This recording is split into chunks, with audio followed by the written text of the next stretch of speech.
Et salut les topins! Aujourd'hui, on se retrouve pour notre toute première vidéo de la chaîne Réussissez votre prépa. Comme vous avez pu le voir dans le titre, je vais vous montrer comment réussir vos écrits de concours à coup sûr, et ce, quelle que soit votre filière scientifique. Je vous conseille de bien regarder toute la vidéo car les meilleurs conseils sont à la fin, et surtout vous y trouverez un cadeau exclusif. Pour ceux d'entre vous qui seraient sceptiques, sachez seulement que plusieurs élèves avant vous ont suivi les méthodes que je vais présenter dans cette vidéo et de manière générale sur ma chaîne, et que tous parmi eux ont intégré ces 8 écoles qui sont parmi les plus prestigieuses de France. On va maintenant commencer à rentrer dans le cœur du sujet. Je vais maintenant vous montrer comment je vais vous faire réussir vos écrits. Je vais pour cela m'appuyer sur 3 éléments essentiels. Le premier qui sera le fait de vous faire prendre confiance en vous, qui est pour moi le plus important, comme on peut le voir pour de nombreux sportifs qui, malgré le fait que leur préparation soit éventuellement moins bonne que celle de leurs adversaires, arrivent à les surpasser lors des épreuves importantes comme les Jeux Olympiques ou les Championnats du Monde. Je vais aussi vous présenter comment planifier vos révisions sereinement et enfin vous expliquer comment être prêt au bon moment. Donc, les méthodes que je vais vous présenter auront 3 objectifs principaux. Le premier sera d'améliorer votre conscience, le second de vous préparer au stress de l'examen et le dernier de revoir les points essentiels du programme. Donc ils ne sont pas placés dans un ordre aléatoire, ils sont placés dans l'ordre d'importance selon moi. Donc, le premier, comme je vous l'ai dit, c'est le fait d'améliorer votre confiance, qui est pour moi ce qui fera la plus grosse différence le jour de l'examen face à votre copie. Pour moi, le fait d'améliorer votre confiance va se traduire par une plus forte sérénité sur ce que vous faites, aussi bien pendant vos révisions, car vous savez pourquoi vous le faites, vous savez quel objectif vous allez atteindre en le faisant, mais aussi face à votre copie, le jour où vous arriverez à l'examen, vous saurez que vous êtes préparé comme il faut et ça vous permettra de dormir plus sereinement les nuits d'avant, d'arriver plus serein, de croire en vos capacités, de savoir que vous avez fait ce qu'il fallait avant et donc d'aborder le sujet avec un esprit plus lucide. Sur ce point-là, pour moi, tout va se jouer dans la quantité de travail que vous allez fournir. Si vous ne travaillez pas assez, 2 options, soit vous êtes probablement trop sûr de vous et donc vous allez arriver face à l'examen et vous plantez parce que justement vous aurez été trop sûr de vous, vous penserez tout savoir et vous essayez de tomber sur quelque chose que vous n'avez pas vu. Soit vous ne produirez pas assez de travail parce que vous êtes trop peu organisé et donc de la même façon vous risquez de tomber sur des sujets essentiels que vous n'aurez pas eu le temps de revoir ou en tout cas pas assez dans le détail et donc vous risquez de paniquer face à votre copie et d'être incapable de produire ce que vous auriez été capable de produire en temps normal, c'est-à-dire un travail de qualité, bien rédigé, bien présenté. Et à l'opposé de ces personnes qui vont se retrouver à pas assez travailler, vous aurez ceux qui vont se mettre à trop travailler et qui du coup vont négliger ce qu'on pourrait appeler leur récupération, leur fraîcheur mentale pour le jour de l'examen. Ils vont se retrouver à avoir fait des tonnes et des tonnes d'annales, d'exercices et penseront avoir vu tous les sujets possibles et imaginables et risquent de paniquer si le sujet qu'ils ont en face d'eux, ils ne l'ont jamais vu parce qu'ils n'auront pas appris à gérer correctement un sujet nouveau. Ils miseront plutôt sur le fait de déjà tout connaître, avoir déjà tout vu et seront incapables de s'adapter. Et comme je le disais juste avant, surtout, ils ne seront pas dans un état de fraîcheur mentale, de fraîcheur physique qui leur permet d'arriver reposés, sereins, et donc ils ne réussiront pas leur examen. Le second point, c'est celui qui consiste à vous préparer au stress de l'examen. Pour ça, pour moi, il n'y a pas 36 solutions. Il y en a une qui marche mieux que les autres, c'est de faire des annales, mais pas de faire des annales comme vous feriez un DM, c'est de faire des annales en vous chronométrant. C'est-à-dire que si vous faites une épreuve de maths qui est prévue pour être faite en 4 heures, vous ne prenez pas plus de 4 heures pour la réaliser, vous vous mettez dans les conditions de l'examen, et surtout vous la faites à plusieurs. C'est-à-dire que vous constituez un groupe de travail de 4-5 personnes, vous faites toute la même annale, en même temps, dans les mêmes conditions, côte à côte, comme si vous étiez à l'examen. Vous n'avez pas le droit de vous lever pour autre chose que des besoins naturels, vous n'avez pas le droit de communiquer entre vous, et surtout vous vous y tenez, et à la fin, vous corrigez entre vous les copies, et vous notez comme si vous étiez à l'examen. Et enfin, le troisième et dernier point essentiel à cette méthode, c'est de revoir les points importants, les plus importants du programme. C'est-à-dire que si vos professeurs ont plutôt bien fait leur travail, ils vous ont indiqué pendant les 2 années de prépa quels chapitres étaient les plus susceptibles de tomber à l'examen et lesquels mécaniquement étaient les moins susceptibles d'apparaître.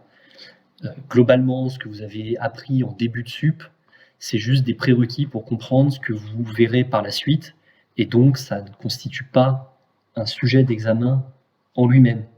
On remarque aussi, et je vais vous le présenter juste après, que toutes les matières ne se travaillent pas de la même façon.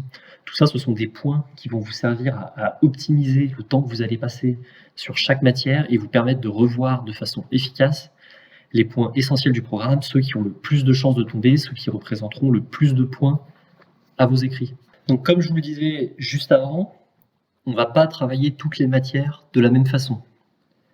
Certaines ont besoin, pour être bien réussies, de faire énormément d'exercices et de connaître seulement certains éléments de cours par cœur, tandis que d'autres, ce sera exactement l'inverse.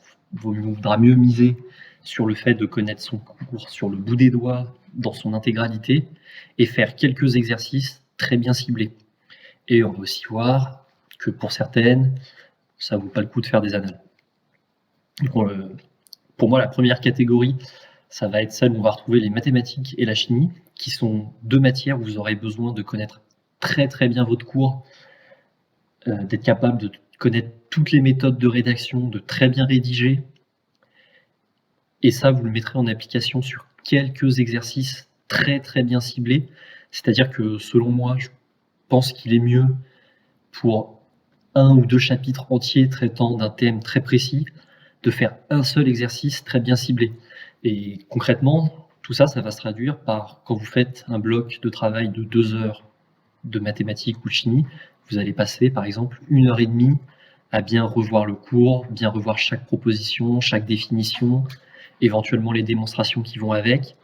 Et la dernière demi-heure, vous allez la passer à faire un seul exercice, bien ciblé, le travailler en profondeur, chercher toutes les questions.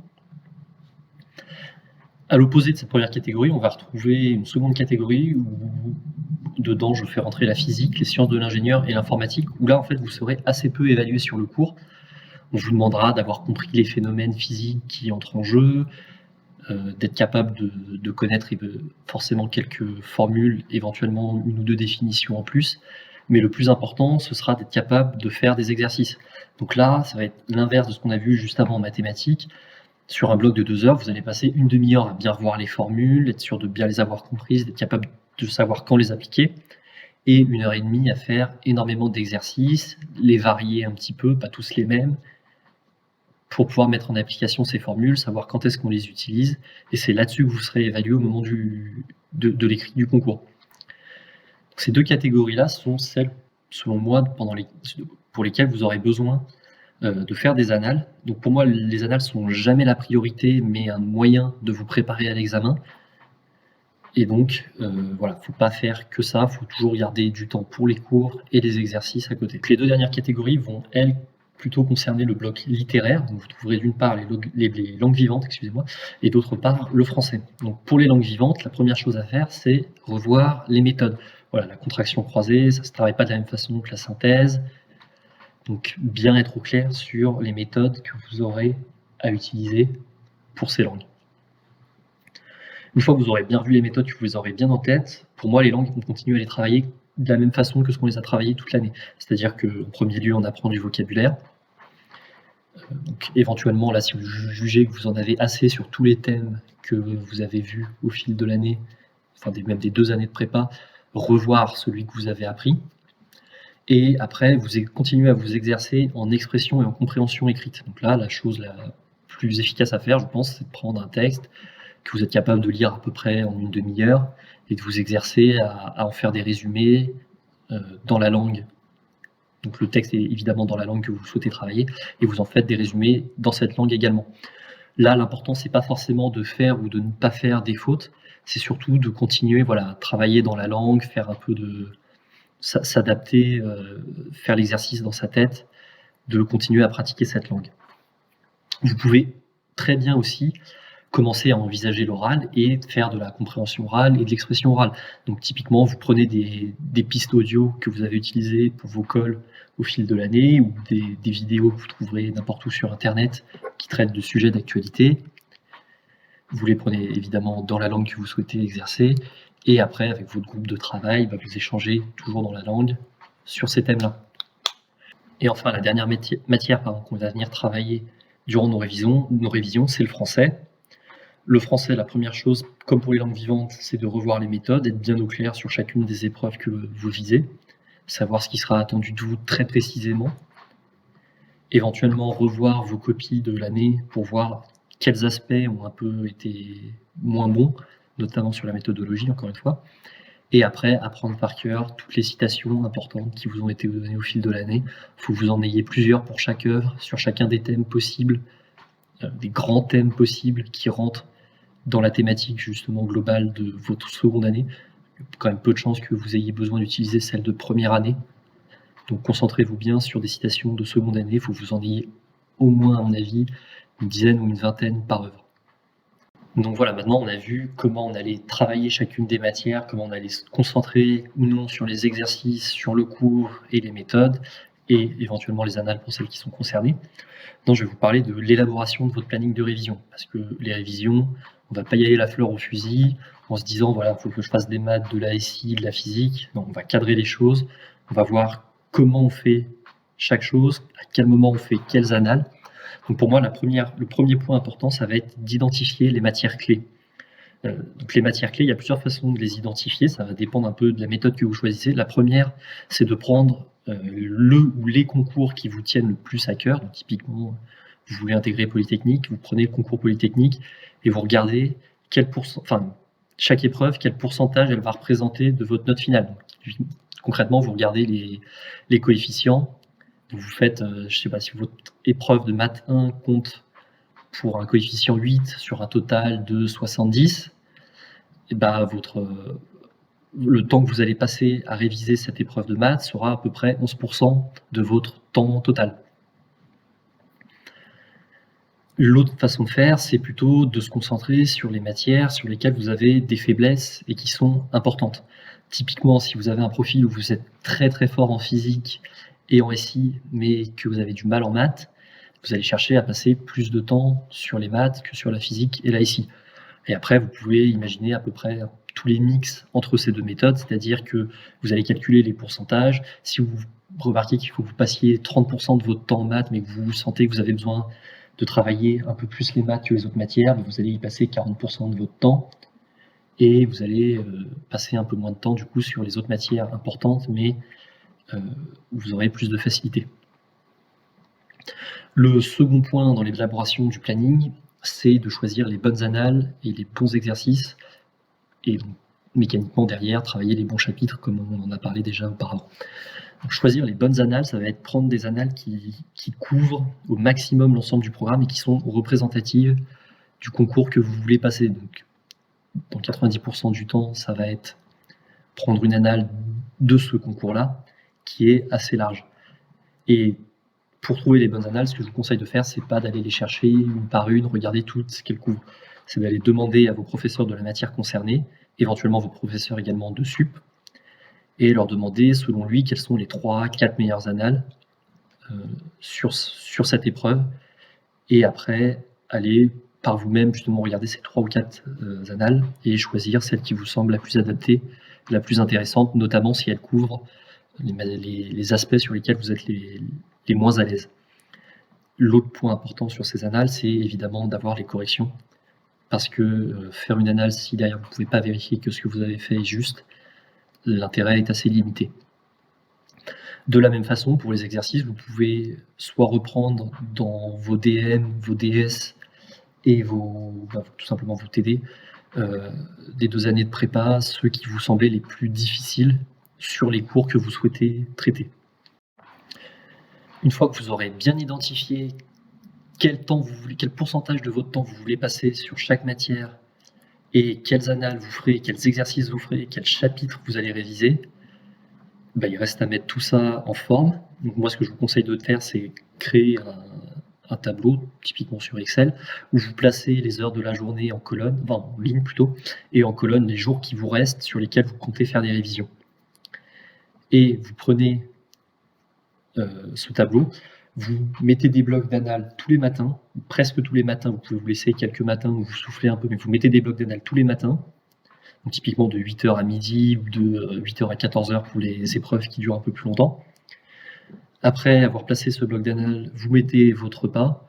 Première chose que vous faites après votre repas, vous prenez 1 heure pour corriger votre annale, voir les exercices qui ont pêché. Donc ça vous amène en général à 14h. Et après de 14h à 18-20h, vous mettez des blocs de travail de 1 à 2 heures de chacune des matières, en privilégiant les matières que vous n'avez pas travaillées justement en annale le matin. Vous prenez votre dîner par exemple à 19 ou 20h et derrière vous vous remettez 2 à 3 heures de travail en essayant de terminer plutôt par un bloc littéraire, ce qui vous permet de décompresser un peu. Donc là vous avez par exemple un exemple type de révision pour un élève de PT qui n'a plus que 9 jours de révision avant son concours, ou en tout cas avant de lever le pied. Ça a été fait pour un élève qui veut un peu réviser tout, qui par exemple typiquement vise les arts et métiers ou mieux, mais qui quand même mise beaucoup sur les arts et métiers, sans vouloir forcément laisser les autres concours de côté. Donc vous pouvez voir que j'ai mis des annales tous les matins, donc en fait vous ferez une annale de chacune des épreuves que vous aurez aux écrits, plus au milieu une annale d'informatique, parce que sinon il n'y avait pas assez de jours pour la faire et que je pense que c'est bien en fin de révision de ne plus faire d'annale justement pour se détendre et prendre un peu l'air. Et donc comme je vous l'ai dit juste avant, on met le repas directement après, on fait les corrections tout de suite après, on remet des blocs de travail de chacune des matières et régulièrement on se laisse du temps pour souffler, se détendre un peu, et on finit toujours la journée plutôt par un bloc littéraire qui demande quand même malgré tout généralement